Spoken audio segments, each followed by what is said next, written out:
Est-ce que l'état du Togo aujourd'hui, là, vous êtes content? Vos frères ailleurs, ils se battent pour développer leur pays. Au Bénin, par exemple, en 90, en marge de la conférence nationale, les francs-maçons, sans être visibles, ont joué un rôle dans l'ombre pour que le pays ne bascule pas. Au Togo, vous faites quoi véritablement? Aujourd'hui que nous nous posons des questions sur ce qu'est devenu notre pays, où est-ce que notre pays va? Parce que dans toutes les structures du pays, on vous retrouve. Dans toutes les structures du pays aujourd'hui, on vous retrouve. Vous allez à la justice. Si vous n'avez pas un ami qui est franc-maçon, vous avez beau avoir raison, on viendra voir un juge qui va vous noyer. Vous allez en médecine. Si vous avez des problèmes avec des gens, vous tombez dans les mains d'un médecin et il peut vous liquider. Vous allez dans les banques, vous allez les trouver là-bas. Vous allez dans les assurances, vous les trouvez là-bas.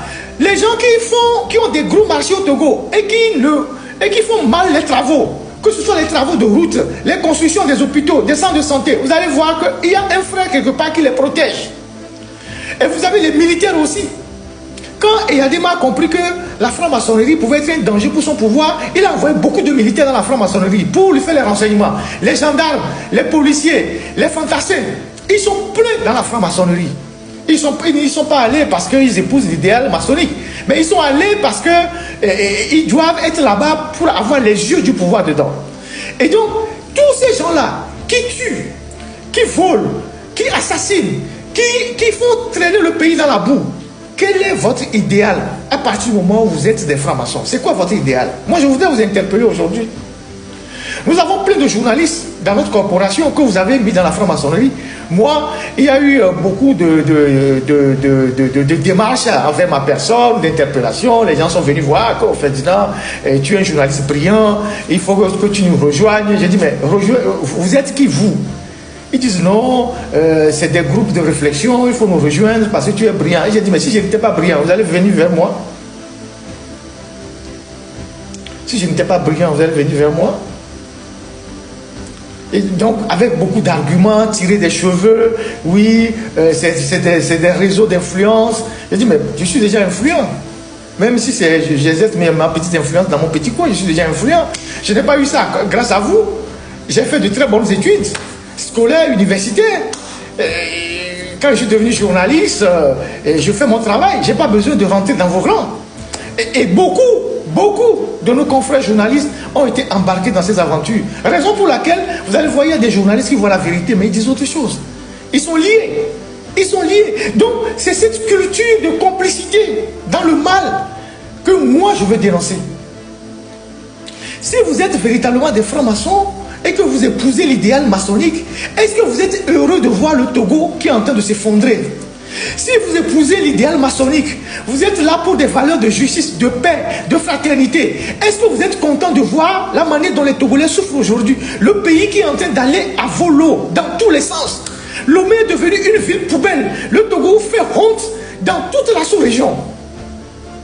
Les juristes qui ont accompagné M. Faure Gnassingbé à modifier la constitution, elle a lui taillé une constitution sur mesure avec son poste tantôt de PCM, tantôt de PC, tantôt de je ne sais pas PS. Mais c'est les francs-maçons. Vous êtes content d'avoir fabriqué ce truc-là? Parce que pour vous, tout ce qui est important, c'est l'argent. C'est les grosses voitures, c'est les femmes.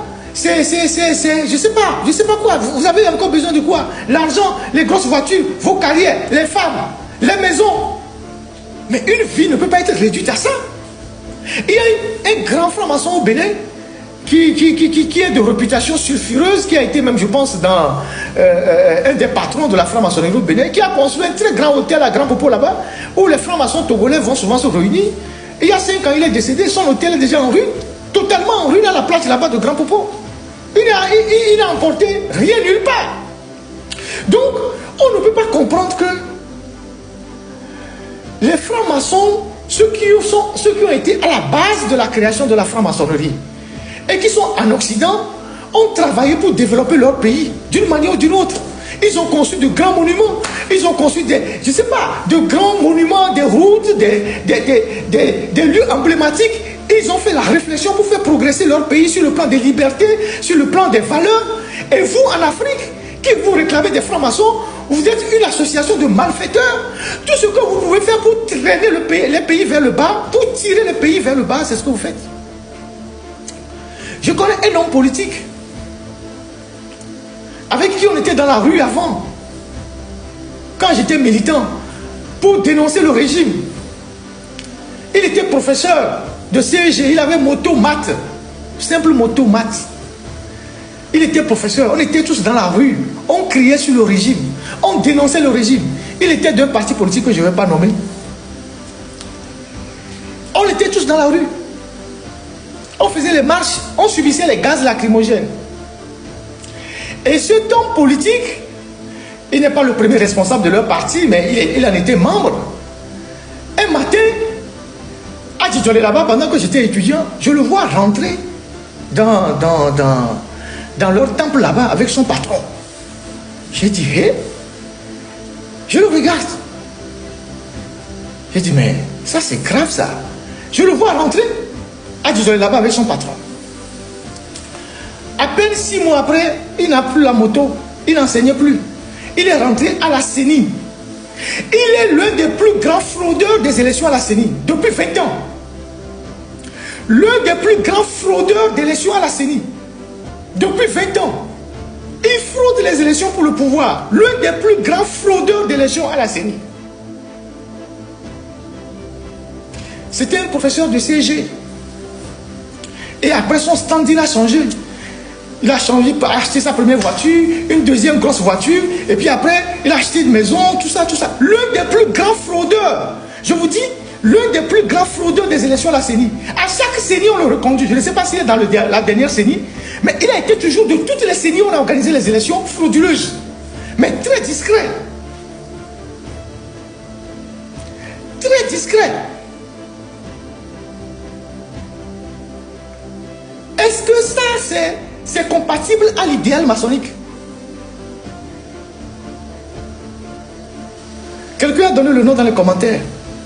Est-ce que ça, c'est compatible à l'idéal maçonnique?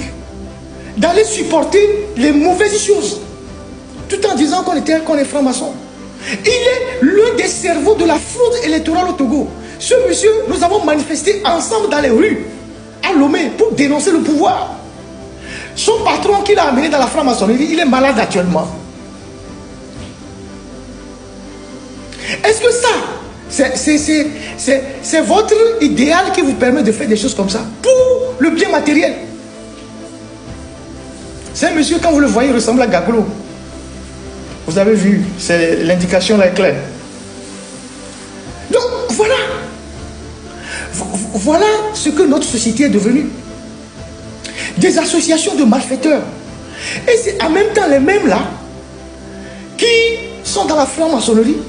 Vous les trouvez à l'église, vous les trouvez aussi chez les marabouts et les bokonos.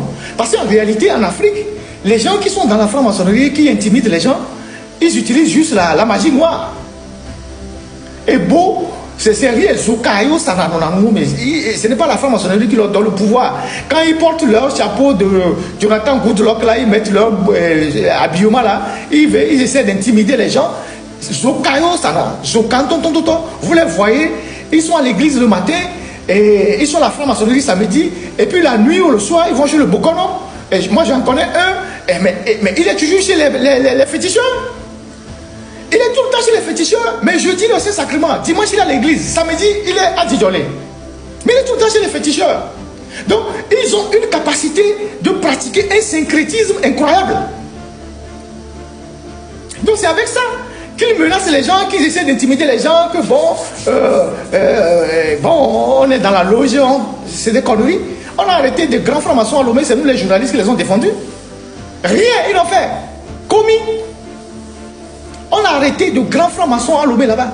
C'est nous les journalistes, c'est nous qui sommes venus chercher, ils sont venus pleurer leur famille, qu'il faut qu'on les sauve. Leurs frères n'ont pas pu les sauver, c'est nous qui les avons sauvés. Donc, moi...